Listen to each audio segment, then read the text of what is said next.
এই যে আমাদের জামাল ভাই, কাঠমিস্ত্রি জামাল ভাই, ওই যে কাঁঠালালা নদীতে কাঁঠাল বিক্রি করতেছে, নদীর ধারে কাঁঠাল বেচে, ছাতা একখান মাথায় নিয়ে ভরা বৃষ্টির মধ্যে।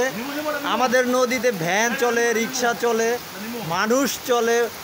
ওই দেখেন কত মানুষ নদীতে হাঁটাহাঁটি করছে, লাইভ ভিডিও।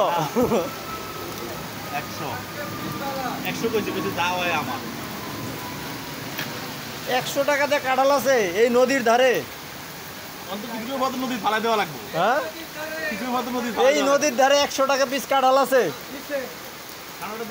নদীর ধারে সে 100 টাকা পিস কাঁঠাল খাইতে আছে ঠান্ডা হাওয়ার মধ্যে। এই যে আলাদি ভাই কাঁঠাল কিনতে এসে 150 টাকা দামের কাঁঠাল 25 টাকা দাম। শ্বশুরের বাড়ির কাঁঠাল খাইতে চায় আলাউদ্দি ভাই, নদীর ধারে শ্বশুরের বাড়ির কাঁঠাল খাইতে চায়।